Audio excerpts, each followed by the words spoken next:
Episode की शुरुआत होती है और हमें उस हाफ बेस्ड चाइल्ड म्यू का यहाँ पे पास दिखाया जाता है। यहाँ पे उसके ग्रैंडपा बताते हैं कि मैं तुम्हें हमेशा से ये दिखाना चाहता था, ये हमारी खानदानी विरासत है जो कि मैं तुम्हें आज दिखाना चाहता हूँ। ये बोलता है कि ये तो काफी ज्यादा सुंदर है। ये फिर यहाँ पे चमकने लग जाता है तो इसके ग्रैंडपा इसे बताते हैं कि ये काफी ज्यादा स्पेशल है। मियो मेरी बात ध्यान से सुनो, एंशियंट टाइम से हमारे जो लोग हैं वो यहाँ पे पावर रखते हैं मैजिक स्टोन्स को कंट्रोल करने की। मैजिक स्टोन में से सबसे एक्स्ट्राऑर्डिनरी हाई कैलिबर वाला ये स्टोन है। पर हाँ, एक चीज और याद रखना, इसी स्टोन की वजह से हमारा विलेज भी यहाँ पे डिस्ट्रॉय हो गया था। कहानी फिर मारिया और काशी हीरो के यहाँ पे जाता है जहाँ पे ये लोग प्लान कर चुके होते हैं कि कैसे वो यहाँ पे मियो को छुड़ाएंगे और उसी के अकॉर्डिंग ये दोनों यहाँ पे काम करने लग जाते हैं। मारिया यहाँ पे अपने एक मैजिक का यूज करके यहाँ पे गायब हो जाती है जिस वजह से उसे कोई भी नहीं देख सकता। ये चीज देख के काशी हीरो काफी खुश हो जाता है और उसे बताता है कि जैसा हमने प्लान किया था हम वैसे ही करेंगे। ये फिर अपने हाई स्पीड का यूज करके टेलीपोर्ट होने लग जाता है ताकि वो उस बैंडेज को ढूंढ सके जहाँ पे उस बच्चे को इन लोगों ने बंद कर रखा है। और फाइनली ये उस जगह को ढूंढ निकालता है और मारी को बताता है कि जैसा हमने प्लान किया था हम वैसे ही करेंगे और जब मैं तुम्हें इशारा दूं तब शुरू हो जाना।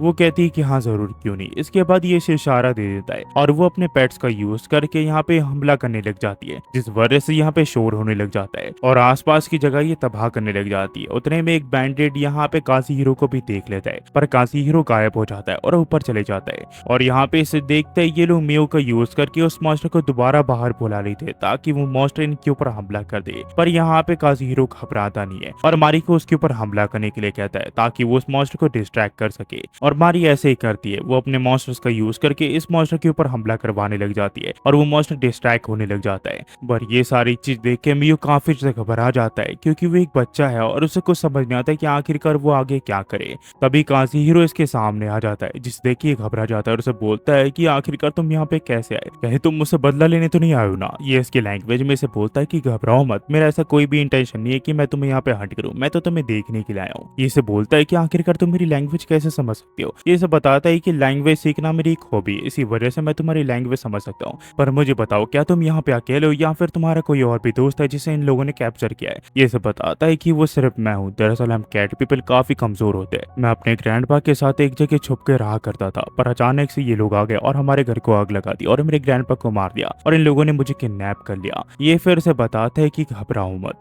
मैं तुम्हें यहाँ पे बचाने के लिए आया हूं। मुझे पता है कि मेरे ऊपर भरोसा करना काफी मुश्किल है क्योंकि मैं एक इंसान हूँ, पर फिर भी मैं तुम्हारी मदद करना चाहता हूँ। ये बताते हैं कि हाँ प्लीज मेरी मदद करो, मैं दोबारा से ये चीज नहीं करना चाहता। ये लोग मुझसे काफी बुरी चीजें करवाते हैं। पर उतन में वो बैंडेड्स यहाँ पे आ जाते हैं और इनके ऊपर हमला कर लेते हैं और इन चारों ओर से घेर लेते हैं। इनका सरदार इसे बोलता है कि तुम्हारा शुक्रिया बच्चे वापस आने के लिए। मुझे पता है कि तुम्हारे पास ट्रांसपोर्टेशन स्किल है जिसका यूज करके तुम उस एल्फ के साथ भाग गए थे। ये फिर से बोलता है अगर ऐसी बात है तो तुम इस बच्चे को छोड़ दोगे क्या। मुझे पता है कि ये सर्कल्स की चीज के लिए यूज किए जाते हैं। ये से कहता है कि अगर तुम अपने ट्रेजर्स मुझे दे दो तो मैं स्टोन को क्रश कर दूंगा जिसकी वजह से वो बच्चा यहाँ पे आजाद हो जाएगा। पर काशी हीरो से कहता है कि मेरे हिसाब से तुम्हारे पास डिटेक्टिंग स्किल है ना। ये से बताता है कि हाँ अगर मेरे पास है तो फिर क्या हुआ। ये कहता है कि जो कुछ तुम बोल रहे हो वो सब झूठ है और कोई भी अडल्ट तुम्हारे ऊपर भरोसा नहीं करेगा। और ये अपनी तलवार का यूज करके उस स्टोन को तोड़ देता है। तो ये बैंडेड का सरदार बोलता है कि मैं समझ गया कि आखिरकार तुम्हें क्या चाहिए, अब मैं तुम दोनों को यहाँ पे मार गिराऊंगा। और ये लोग इसके ऊपर हमला कर देते हैं पर काजी हीरो अपनी स्किल का यूज करके इनसे बच लेता है। पर तभी इनका एक साथी इसके ऊपर यहाँ पे आर्मर लेके हमला कर देता है जो कि काफी ज्यादा भारी होता है और वो काजी हीरो के एकदम कोने तक ले आता है। पर काजी हीरो से बताता है कि तुम अब गिरने वाले हो और वो यहाँ से गायब हो जाता है और ये हाथ भी सीधा नीचे गिर जाता है। दरअसल वो काजी हीरो का इल्यूजन था। ये दोनों फिर एक जगह छुप जाते हैं जहाँ पे ये से पूछता है कि वो सब क्या था। काजी हीरो से बताता है कि दरअसल मैं इल्यूजनरी स्वॉर्डमैन हूँ और इस वजह से मैं अपने इल्यूजन क्रिएट कर सकता हूँ जो कि दूसरे से लड़ सकते हैं। पर अगर सच कहूँ तो मैं काफी ज्यादा कमजोर हूँ, इसी वजह से मैं ऐसा भागने की यहाँ पे ट्रेनिंग करते रहता हूँ। ये बोलता है कि तुम सचमुच कमजोर हो। ये कहता है कि हाँ, इसी वजह से मैं दूसरों को प्रोटेक्ट करने में काफी ज्यादा अच्छा हूँ। पर हाँ, तुम्हें अब केयरफुल रहना पड़ेगा कि वो लोग तुम्हें ढूंढे ना, वरना मेरे लिए प्रॉब्लम हो जाएगी। ये फिर इसे अपना नाम बताता है और ये भी इसे अपना नाम बताता है और ये इसे केयरफुल रहने के लिए कहता है। जिसकी बात काजी हीरो यहाँ पे इन बैंडेड्स के ऊपर हमला कर देता है। ये बैंडेड्स यहाँ पे इसके ऊपर हमला करते हैं पर इनका कोई भी हमला इसके ऊपर लगता नहीं है क्योंकि ये अपने इल्यूजन्स का यूज करता है। तभी मारिया से पूछती कि काजी हीरो तुम ठीक तो हो ना। वो उसे बताता है कि मैं बिल्कुल ठीक हूँ। ये सब बताती है कि मैंने उस मॉन्स्टर को यहाँ पे तालाब के अंदर भेज दिया है और वो कुछ समय तक वापस नहीं आएगा। ये कहता है ये तो काफी अच्छी बात है, पर क्या तुम मेरे लिए यहाँ पे कुछ देर इंतजार कर सकती हो क्या। दरअसल कुछ बात है जो कि मुझे खटक नहीं रही है। काजी हीरो यहाँ पे ये सोच रहा होता है कि इनके बॉस को यहाँ पे कुछ भी फर्क नहीं पड़ रहा है, इनके आदमी भी यहाँ पे गिर रहे हैं पर फिर भी इसे कुछ फर्क नहीं पड़ता। पर असल में तो ये यहाँ पे मारी को ढूंढ रहा था अपनी स्किल्स का यूज करके और वो उसे ढूंढ निकाल लेता है और अपने आदमियों को उसके ऊपर हमला करने के लिए कहता है। इसके आदमी इसके आदेश का पालन करते हैं और उसकी तरफ जाने लग जाते हैं, पर काजुहिरो इस चीज को समझ आता है और इनके ऊपर हमला करने के लिए बाहर आ जाता है। और ये चीज देख के इनका बॉस काफी खुश होता है क्योंकि उसका प्लान यही था। वो यहाँ पे काजुहिरो समेत अपने लोगों के ऊपर हमला कर देता है जो कि काफी वेनमस फायर होती है। यहाँ पे उसके दोनों आदमी मारे जाते हैं पर उसे कुछ फर्क नहीं पड़ता। काजुहिरो को भी यहाँ पे चोट पहुंचती है। वो आदमी फिर से कहता है कि अब तुम पकड़े जा चुके हो, तुम अब जितना भी यहाँ पे अपने टेलीपोर्टेशन का यूज करो, मैं तुम्हें यहाँ पे ढूंढ लूंगा क्योंकि मेरी निशानी तुम्हारे ऊपर है। और हाँ, एक और चीज मैं यहाँ पे अब गैस करना चाहता हूँ कि आखिरकार अब तुम कहाँ टेलीपोर्ट होने वाले हो। बिल्कुल सीधे मेरे सामने, क्योंकि यहाँ पे इन लोगों ने मियो को कैप्चर कर लिया होता है। ये से बताता है कि तुम यहाँ पे उस बच्चे को जरूर से बचाने के लिए आओगे क्योंकि तुम्हारा काइंड हार्ट है। ये फिर यहाँ पे मियो के पास आ जाता है और उससे माफी मांगता है, पर इसे कहता है इसकी कोई बात नहीं है। वो आदमी फिर से कहता है कि तुम्हारी टेलीपोर्टेशन स्किल का भी एक वेट लिमिट है और मुझे अच्छे से पता है,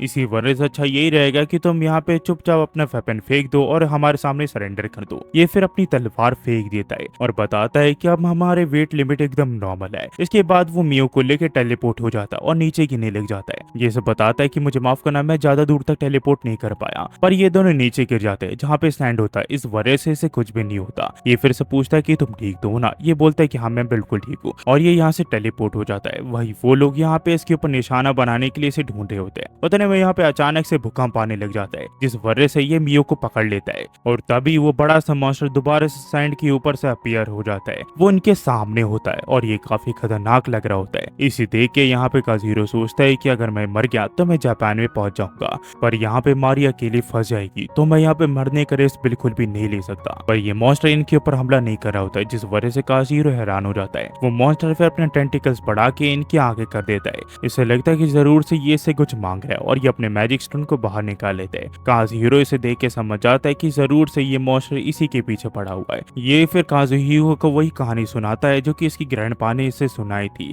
और कहानी सुनने के बाद काजुहिरो बोलता है कि ये तुम्हारे ऊपर है, आखिरकार तुम क्या करना चाहते हो। ये यहाँ पे फिर अपना डिसीजन बनाता है और यहाँ पे मैजिक स्टोन को इस मॉन्स्टर को देने का फैसला करता है और उसे बोलता है कि मुझे माफ करना, मेरी वजह से तुम्हें काफी ज्यादा प्रॉब्लम हुई, पर इस मैजिक स्टोन को मैं तुम्हें वापस देना चाहता हूँ। और जैसे ही उस मैजिक स्टोन को देता है ये इसे टेलीपोर्ट कर देता है और वो मॉन्स्टर सैंड के अंदर जाने लग जाता है। पर इसके यहाँ पे अंदर जाने की वजह से यहाँ पे एक बड़ा सा गड्ढा हो जाता है। फिर जब ये दोनों उस गड्ढे के पास जाते हैं तो इन्हें पता चलता है ये एक अंडरग्राउंड लेब्रिंथ है और यहाँ पे अंदर जाने का रास्ता भी होता है। ये चीज देखी ये दोनों काफी हैरान होते हैं। उतने में यहाँ पे मारिया भी आ जाती है जो कि इसे पूछती है कि मुझे एक बड़ी सी आवाज सुनाई दी, आखिरकार ये सब क्या था। ये इसे सारी चीजें बता देता है और उसे बताता है कि इन्होंने एक अंडरग्राउंड लेब्रिंथ को ढूंढ निकाला है। ये चीज देखी ये काफी ज्यादा एक्साइटेड हो जाती है और जब ये मियो को देखती है तो वो काफी ज्यादा खुश हो जाती है क्योंकि वो एक कैट है और इसे कैट काफी ज्यादा पसंद है। ये इसे गले लगा लेती है और तारीफ करते हुए कहती है कि तुम सचमुच काफी ज्यादा एडोरेबल हो। काजुहिरो फिर यहाँ के अथॉरिटी को इस लेब्रिंथ के बारे में बता देता है और यहाँ जो कुछ भी है वो सारी चीज बता देता है और वो लोग कुछ देर में यहाँ पे आ जाते हैं